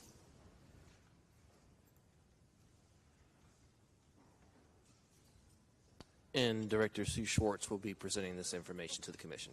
We're honored that Sue Schwartz is making this presentation. We'd also like to congratulate Greensboro's Planning Director in being President-elect of the American Planning Association. Congratulations. Thank you very much. I look forward to all the adventures that brings, but also the information and great ideas out that are across the country and bring them back to Greensboro. But also, to be honest, bragging a lot on Greensboro because we do some amazing things here. This evening I'm here to talk to you about the pro-housing grant from the Department of Housing and Urban Development. This is our application required public hearing to receive comment about what we are proposing. Oops, sorry. What did I do? There we go. How come it won't go? Yes, I take that. But I just, the wrong one. Can we go? I think because it's... Oh, it's up there? Yeah. Okay. Let me just close this one second. Okay. Oh, there's too many presentations up there, so, okay. I would claim operator error because that's usually, if it's me, it's 90% of the time, so. Where'd it go? That's not it. It's the pretty blue one.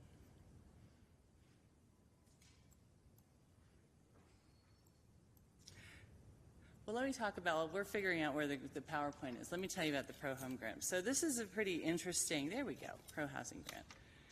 Okay. And where am I hitting it? Nope, should. It's not me. Should advance if you just click. If I dance, yeah, he's trying to click and it's just like staring. It's just freezing up. So let me just talk to you about this as it. Oh, it's not up on. It's on our screen. There we go. Now it's coming up. Okay, ta-da. Okay, so This is tied to the administration's housing supply action plan. I literally was sitting there scrolling through my emails, and there's another notice from the American Planning Association that the housing crisis, the housing supply crisis, is the worst that has ever been in this country. It affects all 50 states. It is not just affordable housing, it is housing in general, and the ability to attain housing in a reasonable fashion, in a secure fashion, in a safe fashion. The Pathways to Removing Obstacles to Pro-Housing was authorized by Congress last December. There's $85 million in funds. The minimum award is $1 million, and this is the part that kind of blows my mind a little bit. I've been in this business a very long time. I have never seen the variety of activities available in the grant. But they really wanted to look at not just housing production, but what are those things that get in, whether intentionally or unintentionally, in the way of producing more housing. So this is the required public hearing this evening, and we have been conducting an online survey. So far we've had 54 responses, mostly people asking them about what they thought about housing supply in Greensboro, and also looking at different types of housing that may not be found currently in the city. So this is a little hard to read, and I apologize. I'll read this up. This is our one-pager. Our grant application is threefold. We already have the policy foundation to start this work. The comprehensive plan calls for a variety of housing types. Housing GSO, same thing, talks about increasing production, but also increasing the variety of housing that we have. And then the City Council established their strategic priorities last February, and then one of the 7 strategic priorities is increase the supply of attainable housing in Greensboro. I'm going to give you 2 figures that I'm going to ask you to remember, because when I repeat it in front of council, it's kind of jarring. One is 57.5%. Of all land in Greensboro that is zoned for single-family housing, 57.5% is zoned for R3, our least dense district, which means we are not producing the amount of units that we need. Majority of our land is 3 units an acre. Another piece of 3 units an acre is also tied to redlining. The R3 district was actually developed and promoted by the Federal Housing Administration in the 40s and 50s to encourage larger lots, which would therefore increase the price of housing, limiting who could attain them. The second number I want to get you to think about is now 67%. 67% of all households in the city of Greensboro, and this is reflective across the country, are made up of 1 or 2-person households. We need more variety of smaller, more workable infill and more dense, compact development to accommodate, 1, this growing household size, but 2, more efficient use of our land. The grant itself, we have the policies, so building upon those adopted policies, 1 is a regulatory framework. Our land development ordinance, although it is very flexible and has been recognized for a lot of things it does accomplish, we need to look at things that allow for a variety of housing types and not with several special use permits or different districts, but uses by right.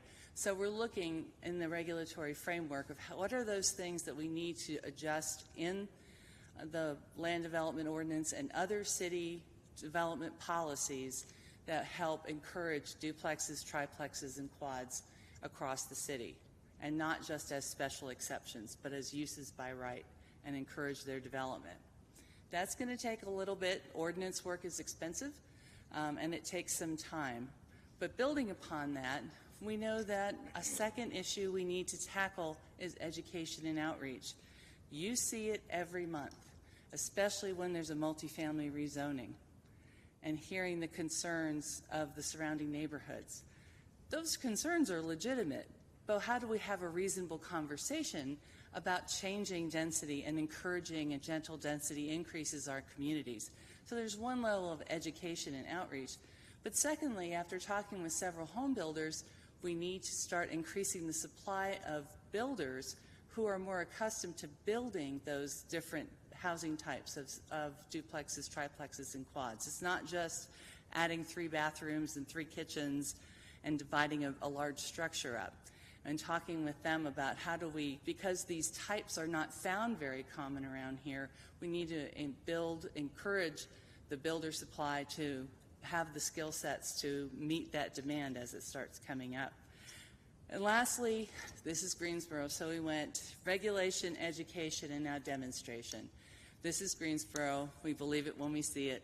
How do we encourage those, incentivize those development projects so that communities can see appropriate infill, quality infill development of these different housing types and how they fit in existing neighborhoods or create their own development program themselves. So that is where our $1.35 million are request to HUD. So this is why we think we're competitive, because we got this. We've been talking about this. We've not only done the initial policy work, but we've also had the analysis done of our ordinance by Opticos, which is the leading leading architect and planning firm that developed the term missing middle. And they looked at all the things that currently are that create barriers to this. So we have some initial work done, and we feel that we can build upon this, and which makes us much more competitive. And I'm also very competitive. So again, this is the part 1, the regulatory framework, expanding housing choices. Part 2, education outreach. One thing to put in here that we also heard about, especially in a more affordable housing arena, developing permit-ready plans to expedite the building process. If we have those set to go, we believe we can bypass, or not bypass, but just cut up about a month, 2 months of planning and processing time going back and forth if we have a development-ready product. And last but not least, the demonstration and incentivizing new projects. So in this case, we also have been looking for partners, because partners are very valued in the grant application, and mostly they are looking for in-kind contributions by our partners, so time, expertise, and be advocates. And if just perchance they happen to have existing funds that we could leverage, programs, that would be helpful too. So our next steps: finish the survey and conduct this public hearing. Partnerships, letter of intent, that's what LOI stands for. And there's a partial list of the folks that we've been speaking with. The Community Foundation, GTCC, who I was very excited to talk through their real estate and their construction programs. They believe that not just as a new program, but as something that is continuing education for these industries. Trebic, the Realtors Association, home builders, but this is just a partial list. We're talking to several different folks to see what kind of support and in-kind, whether it's their expertise to help develop the curriculum for the education, or meeting space, or promotion of the education events, and developing that for our in-kind match. So with that, it's my fast overview. I'm obviously very excited about this. Like I said, I've been in this business a long time, and I have never seen a grant program that was this flexible, that addressed true needs. I can't remember the last time you could get a grant that would help you with your ordinance work, and that's very expensive and time-consuming work. And this isn't meant to substitute for any of the other housing programs we have going.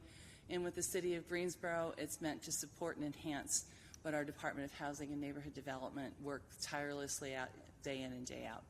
So with that, any questions about the grant or our... Mary Skeens? Just a general question. I was intrigued by this develop permit-ready plans. Mm-hmm. Isn't that going to be more cookie-cutter type neighborhoods? Well, I would argue that, so we've talked to a couple of cities that have done this. In one respect, because there are a variety, so triplexes, quads, they have different, it wouldn't be a simple one-size pattern. We found it very interesting. The City of Raleigh has just started doing this in terms of their accessory dwelling unit ordinance, and they had a series of building ready plans. And in talking with the planner that's in charge of that, I said yes, everybody wanted customization as soon as they pulled the plans out, which then doesn't make them planning ready and whatever, but you have a place to start.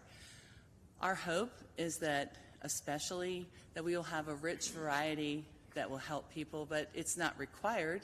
It will be hopefully be a tool to help move things along and help cut the cost for some of the development. Okay. Thank you. Any other questions or comments? I'm very excited about this. It's something desperately needed. Do we have any people here who would like to speak to this application as part of the public hearing? So you can come to the podium, please, and identify yourself. We have received emails that have been forwarded to us in support of this grant application, but we also want to give the public a chance to speak.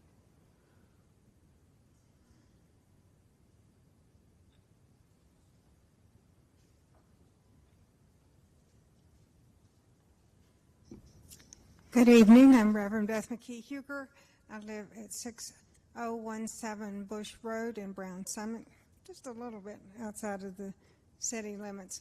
I'm really excited about this application as well, because for many, many years we've been looking at what some of the regulatory barriers are to increasing the variety of housing that our housing supply needs, particularly small multifamily, the duplexes, triplexes, quadplexes, and things like that, that can blend into a neighborhood on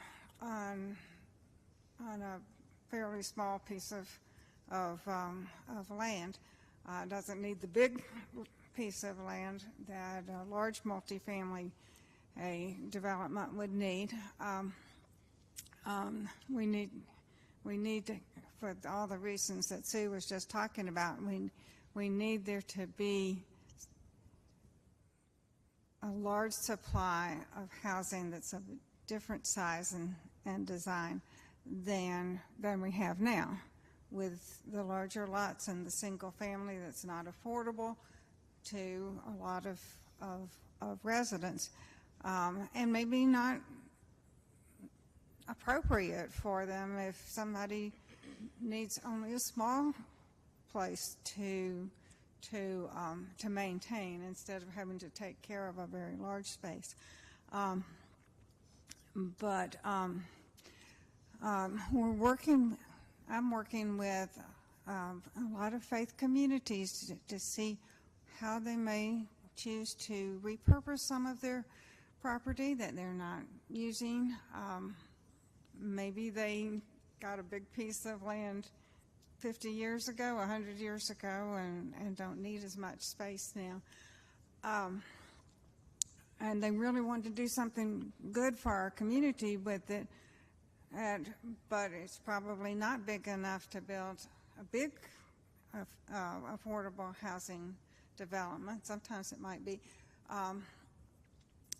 But some of these different designs may be really possible. So this grant would help the city develop those ordinance and policy changes that would make some of that more possible. Also, the faith communities are in a wonderful position to help with that education and outreach that Sue was talking about, to have forums where people can have conversations about what different kinds of housing in their neighborhood might be, instead of the sometimes knee-jerk reaction of that may be okay, but build it somewhere else because we sure don't want it here, which I'm sure you all hear a lot about. But where we can help have those conversations. Just in the last week, I have been part of 2 neighborhood conversations with faith communities about what would be possible for different kinds of housing in their neighborhoods, and it was a very positive response because it was a 2-way conversation within the context of faith communities. So I think we have a lot we can offer to the city with this grant proposal. So thank you very much. Thank you. Do we have anyone else who would like to speak?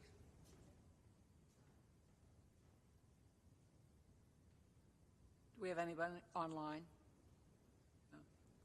No, Chair O'Connor. Thank you. If there are no other speakers, we'll close the public hearing. Ask for any comments from commissioners. I think it's fantastic, and I'd like to make a motion that we approve it. Could I ask a question first? Sure. Okay.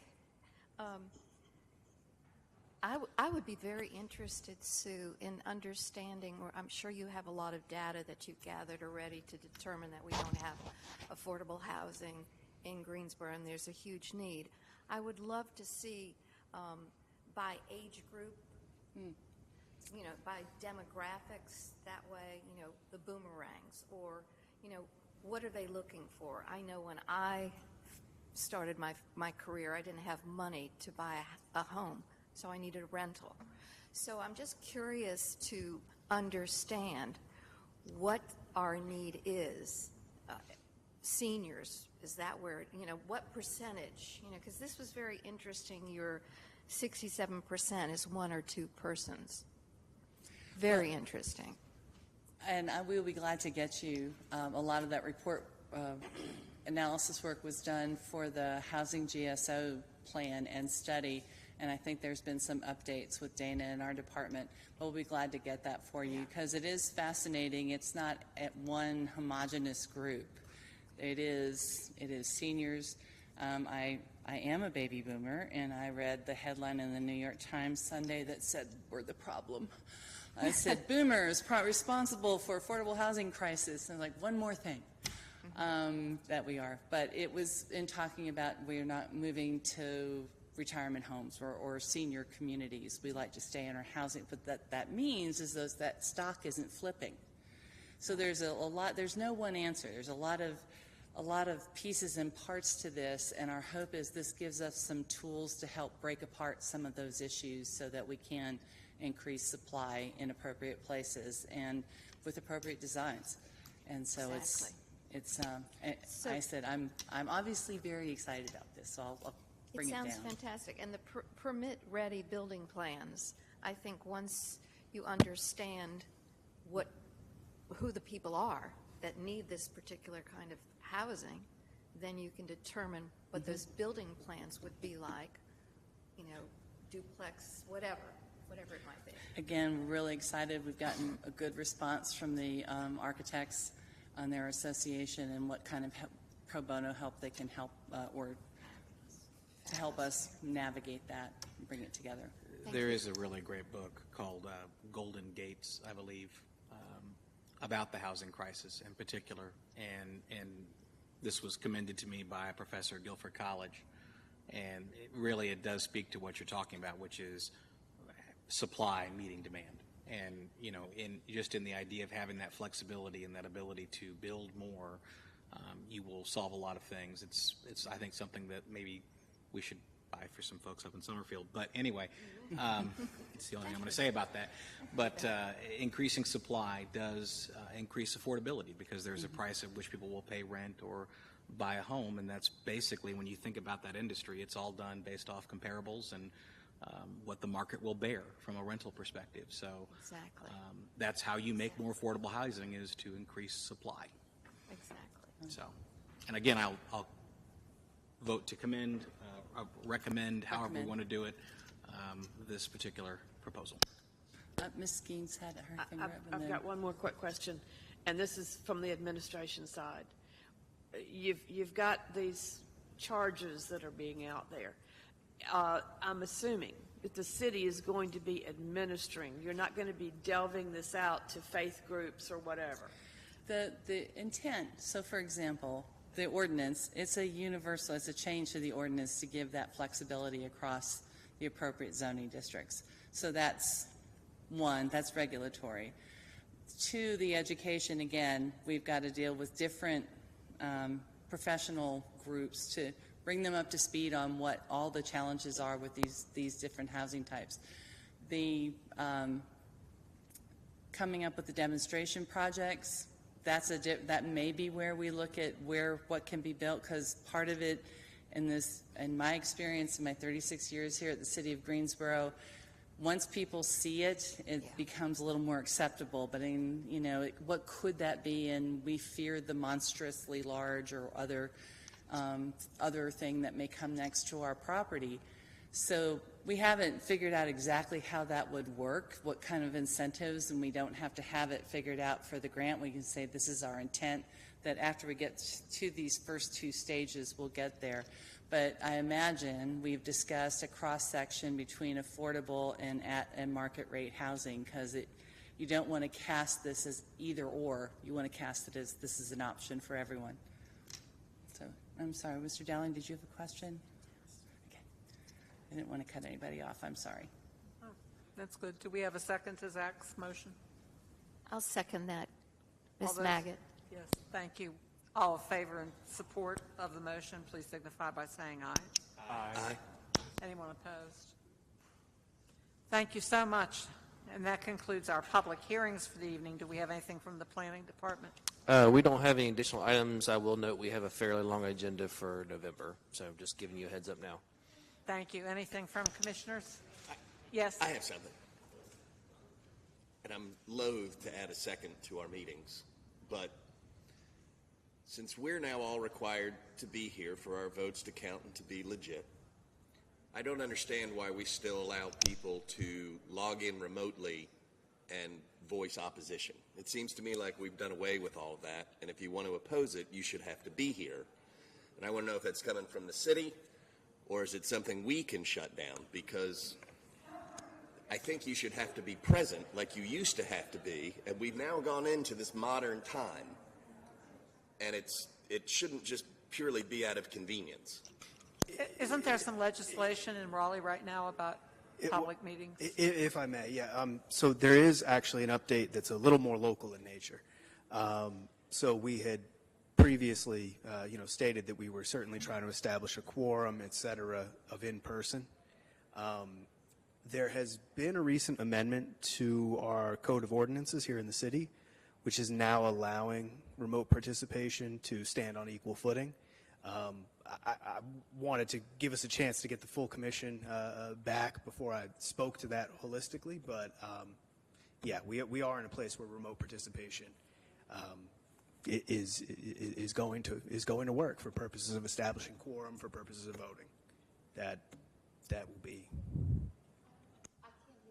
So if I can reiterate what you're saying, you're saying that commissioners are now allowed to remotely participate in meetings. Is that what you hear? Yes. So there's. Sorry about that. I realized I wasn't speaking into the mic as much as I thought I was. So there has been a recent amendment to the Code of Ordinances that is allowing remote participation in that same way. Yes. So remote participation is good for establishing quorum. It is good for establishing our sixth vote for final action. It's now on equal footing with in-person participation. So that is a very new development. There are, I think, still some things in the works to reflect that in some of the board rules. But yeah, I will send around an email with a little more detail in the coming days. Yeah. Is there any guidance about having cameras on or being seen for the meeting? I don't think we have anything written in as of yet. Again, I am anticipating we'll have some updates to kind of the general board rules that apply to all the appointed boards. So in time, definitely we'll keep you all updated as I know more as well. Thank you. I know that there's a lot of buzz around about that, and thank you for bringing it up. Did you have something else? You said you had more than one?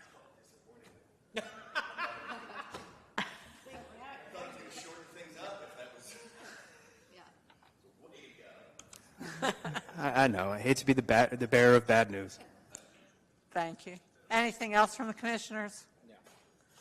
Anybody object to adjourning? I apologize to all of you for not giving you your 7:30-ish break, but we're done.